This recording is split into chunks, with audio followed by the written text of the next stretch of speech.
Hey guys, it's Sad Crowman, and I wanted to make this video to update new and old viewers on my understanding of my gender and orientation, and to reassure others that it's not necessarily abnormal to not have it all together by your 30s. I'm sure there are people on here who are a decade or so older than me who are in the same boat, especially if you've had a hard life full of more distracting problems. Your ranking on the Kinsey scale or whatever may be the least of your concerns as well. And if this video helps one person feel less alone or confused, then I guess it was worth it. Now, previously, I defined my sexual orientation as gynephilia, aka attraction to females or femininity. It's a sociological term that leaves out the person's gender, making it convenient for a queer disaster like me because, unlike terms like gay and straight, it doesn't rely on me having to figure out my gender identity. To clarify, I am definitely attracted to women. That has never been a question for me. My whole life I have known I am attracted to women. However, I have come to realize that it is gynephilia isn't really an all-encompassing descriptor of the types of people I'm into. I've also previously, I believe, stated that I'm cross-oriented, meaning that in terms of a binary, I am sexually attracted to one sex, but romantically attracted to the other. Also, keep in mind at this point in my journey, I identified as a girl. In other words, I believed I was a heteromantic, romantically attracted to the opposite sex, but homosexual, sexually attracted to the same sex. So a heteromantic lesbian. It was my explanation for why I found myself romantically attracted to men, but repulsed by the idea of relations with them. Whereas it was the opposite with women. I was very attracted to them, but simply couldn't imagine having a relationship with one. I've since come to understand that this has less to do with nature and more to do with trauma. I'm sure you can fill in the blanks here without me having to get demonetized. Not so much because I can't talk about it, it's just that, I really don't want to be ad restricted. And with tax season around the corner, I'd rather be fully monetized. So let's just say, before a certain chain of traumatic events with my abuser, I do vaguely remember being attracted to men. I was ashamed of it for some reason, though, so I always repressed it. It took me forever, but I finally realized what was causing this repression. I think it has a lot to do with attending a strict K through 12 Southern Baptist private school for nearly 5 years, starting in 6th grade. They were so strict they considered Creed to be satanic, even though it was Christian, because it was rock music, which was of the devil. Harry Potter was banned, we couldn't even talk about it. And they were very anti-gay, of course, but they spent more time preaching abstinence than anything else, especially after a sophomore girl got pregnant, and they decided to expel her to make an example out of her. As far as I know, nothing happened to the boy she was with. Yes, a Christian school expelled a girl for getting pregnant, just like Jesus taught us about expulsion. If you forgive others their transgressions, your heavenly Father will forgive you. No way, something's not right here. God. Anyway, that sophomore girl was the closest thing I had to a friend at the time, so believe me, I noticed. A very strict 6 inches apart policy was enforced where girls and boys could not so much as even touch each other on school grounds without getting written up. So the school was one step away from being segregated by gender. And that's not even taking into account my family teasing me every time there was a boy I liked, or teasing me about liking boys that I didn't even like. Ew. My autistic brain could never tell the difference between teasing and bullying, due in part to me having been literally bullied at said Southern Baptist K-12 school, leading to feelings of shame cropping up every time I found any level of attraction to a man. It wasn't Christian to be attracted to people. I'd get pregnant and be sent to hell. This was all amplified by that chain of traumatic events that would later follow in college, making it to where my sexual attraction to men is incredibly closeted and repressed underneath layers of complex trauma, which is something you'd expect more from a male than a female.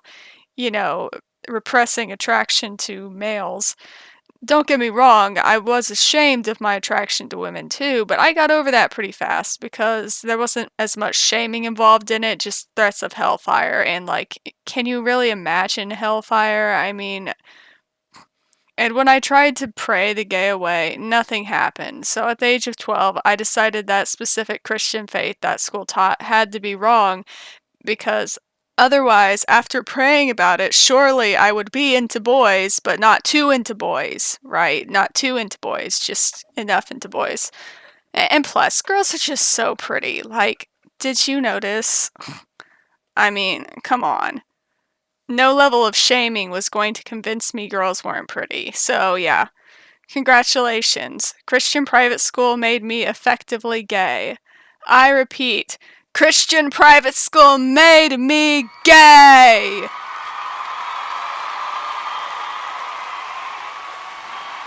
Or did they? You see, the typical chain of events here was, I'm attracted to guy shows interest in me, I lose all interest in them. The second they show me any type of attention, I suddenly find them repulsive. And this is part of what first steered me towards something called the Am I a Lesbian Master Doc. It's a small part of why I identified as a lesbian for maybe about 3 out of 10 years. I don't know. I don't math. I don't remember what year the Master Doc came out. But you see, the second I started doubting I was a lesbian, I found this convincing document. The Am I a Lesbian Master Doc opens up by introducing you to the concept of compulsory heterosexuality. Quoted directly, it states that being straight is something that our culture tries to force on us. It also states that compulsory heterosexuality ties in with a type of misogyny that, quote, causes women's sexualities and even identities to be defined by our relationships with men. Now, I'm not here to debate or agree with this either one. I haven't thought about it enough, but I will say that I definitely understood where the doc was coming from, and it captured my attention as a feminist rather quickly, because that is an interesting argument, is it not? Like, whether you agree with it or not, that is interesting. So on a cultural level, yeah, it makes sense. It didn't quite work for me on a personal level for reasons we'll get into a bit, but for now, here are some of the points it made. One was, but I like fictional men / male celebrities, which was the first point as well as the first thing to cross my mind. But it assured me that this was just my compulsory heterosexuality because I only liked men who were unattainable. There was another explanation for this, of course, all the shaming I endured. But at the time, I hadn't even considered all that. I was not ready to open up that can of trauma yet. So that was one point to the Am I a Lesbian Master Doc. The next counter-argument was having liked men in the past, and they considered lesbian an identity that one could have one moment, but not for the rest of their life, Well, I was not attracted to men at that time, so one more point to the Master Doc. Afterward, they have a section called, quote-unquote, attraction to men. I related to quite a few of the points, namely, 1, the idea of being with a man, but anytime the man makes a move on me, I get incredibly uncomfortable, which, that can be explained by me being shy and deeply repressed. Another point, I do not like the reality of men, only the idea of being with men. Again, deeply repressed. I can fantasize about men and find men attractive, but thinking about realistically being with a man makes my stomach churn. Again, deeply repressed. Only developing attraction to a guy after a female friend expresses attraction to him. Again, deeply repressed, but this time said attraction has been validated by somebody else, so in this scenario, the friend makes me feel like it's okay to be attracted to that guy. Does that make sense? And another one is, I like getting attention from men and being validated in my attractiveness, but the moment it goes from attention to an interaction, i.e. from flirting to asking out, I start panicking. You know what I'm going to say here. Deeply repressed. Confusing a strong emotional connection or dependency with a man for romantic feelings can be due to mental illness. Okay, so this one's actually pretty important. So, confusing a strong emotional connection / dependency with a man for romantic feelings. And that can be due to mental illness. So, in borderline personality disorder, sometimes there's this unholy creature called a favorite person who the person with BPD fixates on, and their whole world can center on them as their sole source of validation. Now, BPD is something I have a lot of symptoms of, and while I've never been formally diagnosed with it, I strongly suspect I have it. Namely the dejected subtype. And one of the reasons I think I have it is because I do this dreaded FP thing. I'm making this so dramatic. Oh my god. Shoot me. Anyway, and because my last psychiatrist's reason for not diagnosing me was the stigma rather than the criteria. That seems like a final nail in the coffin, but anyway, I usually do this to like an authority figure, so like a teacher, who is of course off limits anyway, which feeds into number one, unattainable men, excuse me. Now, when I was younger, I used to mistake these feelings for crushes that were obviously never going to amount to anything and therefore were not worth pursuing. These feelings were strong like crushes were, but were distinctly different, and unholy relations with my FP would never cross my mind. So I thought this was an example of only wanting unattainable men, So while I was way wrong about these feelings being crushes, you could see how this would lead me into thinking that I was a lesbian.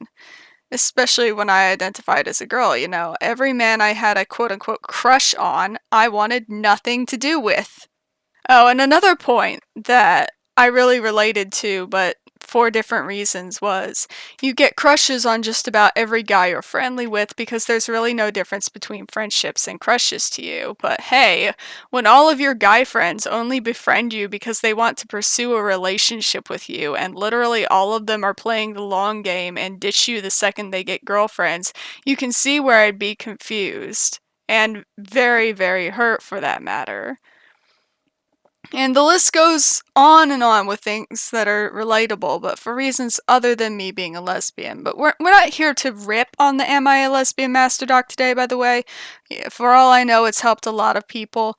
We're just here to figure out who I am, and I think my misreading of the Am I a Lesbian Master Doc kind of helps do that.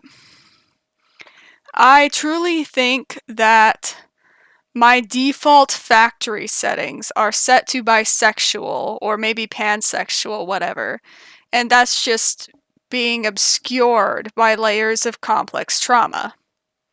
I'd say some would say pansexual since I'm into the non-binaries as well, but I find that not enough people know what that word means, and I feel uncomfortable with the term pansexual for some reason. Probably because I tried that word on for a while in high school, and nobody knew what it meant. So in trying to explain it to my peers, nobody understood, and the class got very rowdy over it, accused me of being attracted to animals, and then the homophobic teacher started shaming me for it. Pretty much a worst case scenario for a shy high schooler, right? Oh, and this was not at the so-called Christian school, by the way. I just live in that kind of area. I'm just unlucky like that. No, this was at the public school that I went to after I was expelled from the Christian school, which I would have gotten expelled from the Christian school very quickly if they found out I was gay. Well, actually, I wasn't technically expelled. I was like, I made a story time on it. You'll just have to watch that if you're confused. I'm sorry. Anyway, as for the emotional aspect, I suspect my lack of romantic attraction to women is not a hard and fast rule like I once thought, but a consequence of me not having a good relationship with my mother as a child. I did have a genuine romantic crush on a woman for the first time in my whole life in Denver the other year.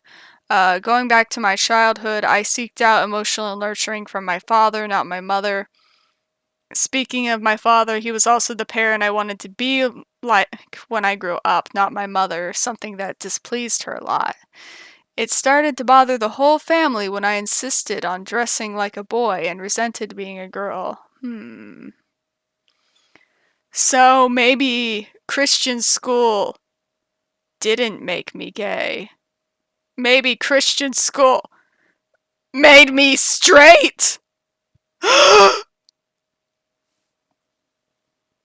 Man, that gasp hurt my throat. I'm gonna have to take a break.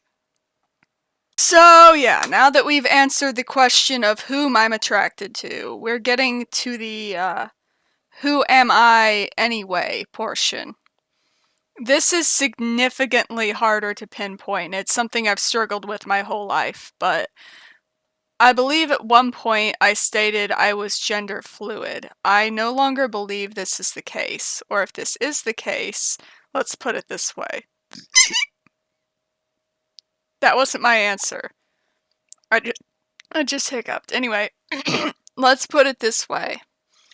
I no longer think my gender fluctuates significantly or frequently. You see, like I mentioned earlier, I probably have BPD, and one of the symptoms of that are identity disturbances, especially after getting my PTSD diagnosis. I have no idea who I am anymore, like no idea whatsoever. Us traumatized folk, we can be very impressionable in the identity department. When I was younger, I could see an aesthetic I'd like on Tumblr and decide, this is me, and spend like all my money trying to become it. And it would not suit me at all.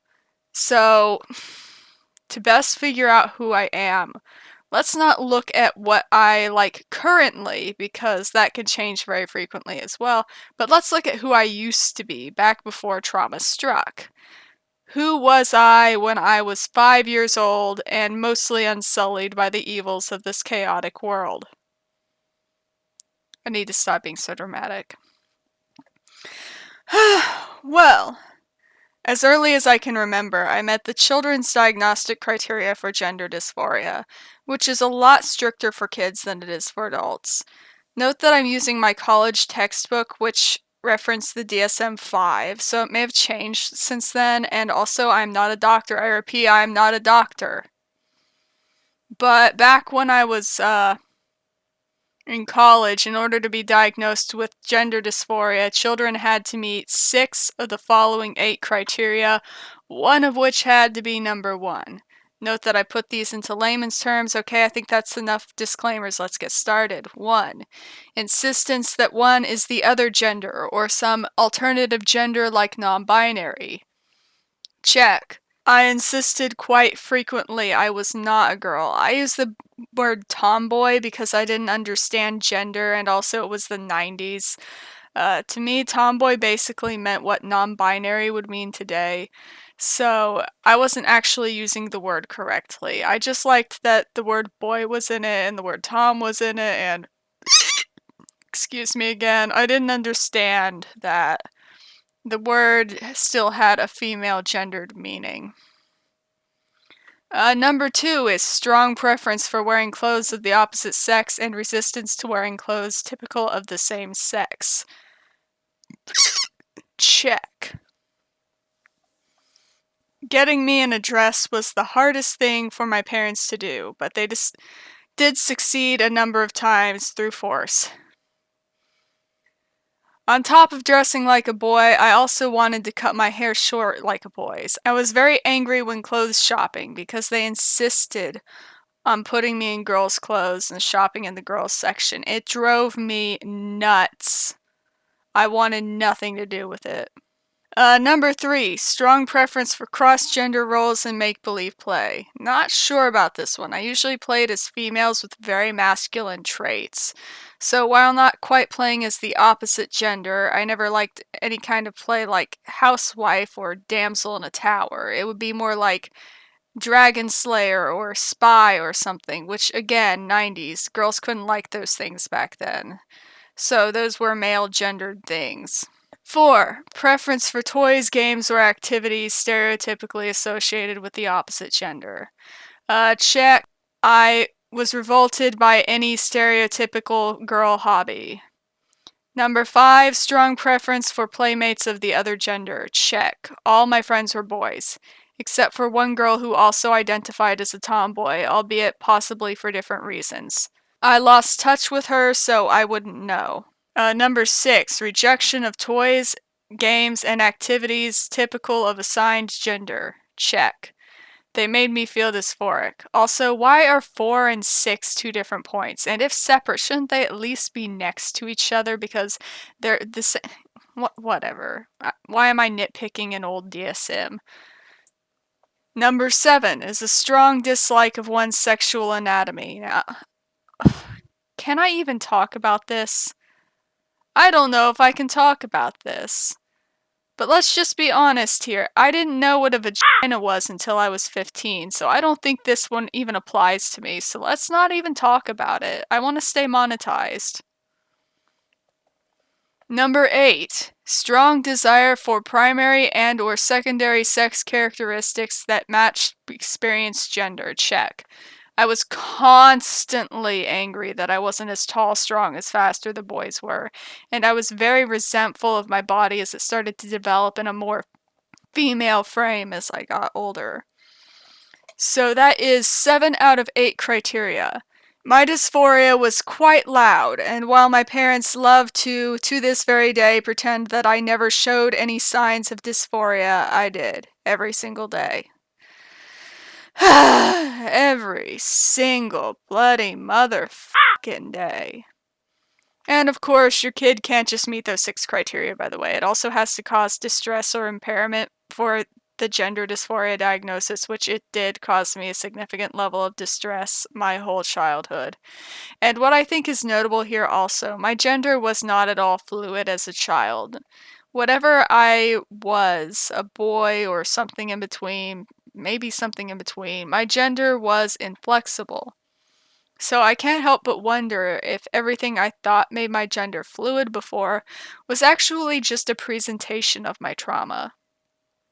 Though I started presenting as female when I was 14 and I got into goth fashion, I have no memory of my gender fluctuating before I was traumatized. For example, I tried on Marina's archetypes from Electroheart like costumes trying to find something that fit, but none of them ever did. If my gender were truly fluid, wouldn't I have enjoyed it at times? Maybe I did and I just lost touch with that part of myself, I don't know. But while I like to put on makeup, I'm almost always dysphoric with the result, leaving sometimes when I'm not. I don't feel like it's really makeup if I've only put on a light tint on my brows and maybe lips, but a full face will usually make me dysphoric. I've recently learned that other trans people don't necessarily feel dysphoric every second of every day. So, which was part of why I thought I was gender fluid, because I didn't feel dysphoric every single second of every day. You live and learn. You know, when I do my makeup though, I always feel like I'm putting on some kind of a costume. It's just sometimes that costume feels okay and other times it does not. Well, I admit it feels less costumey if I'm dressing goth, because goth fashion feels so natural to me for some reason.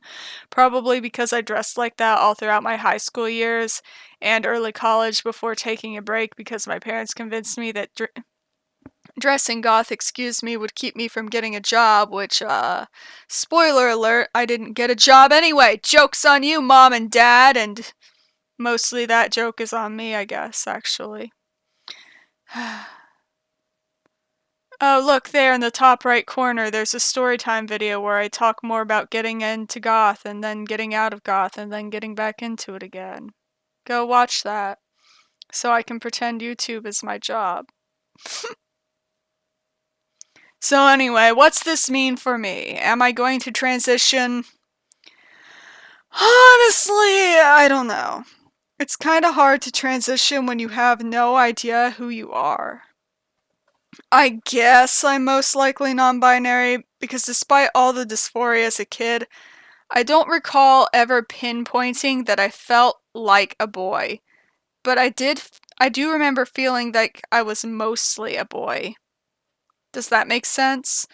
Like, I have somewhat recently described myself as a mix of masculine and feminine, I think 80 male, 20 female, and I think that still holds up. It's hard to explain exactly, but it's like, I feel like I'm a guy with a feminine side to him. These damned hiccups. I don't think, had I been born a boy, I would feel such a strong desire to transition, and I think my life would have been much happier if I had been born a boy, especially when you consider my strong preference for male playmates, which worked out fine before puberty came a-knocking. Anytime a boy wants to be your friend after that, he's trying to get into your pants. I was mortified when all of my former friends started looking at me differently, like I was no longer one of the guys because now I was developing, but that doesn't necessarily mean transitioning is definitely for sure the right choice for me. First of all, I will never get back the youth that gender dysphoria stole from me. I would love to experience a happy childhood someday, but those years are gone. I can only look at the future at this point. And I'm so depressed right now that I don't really give a shit about anything. As far as transitioning medically now goes, there's a lot standing in my way anyway. I'm super vain, I don't know if you can tell. I am Howell Jenkins from Howl's Moving Castle. I see no point in living if I cannot be beautiful. Keeping my hair is more important to me than being my true self, sorry.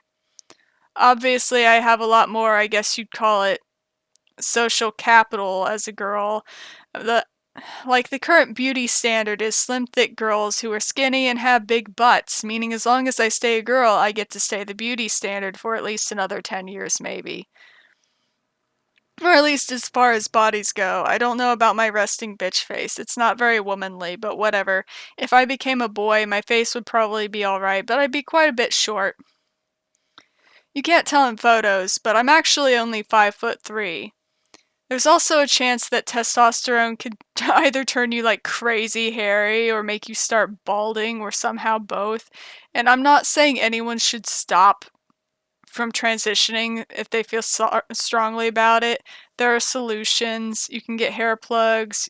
You can prevent hair loss somehow, I think. And as far as height goes, you can remember that height doesn't matter to everyone.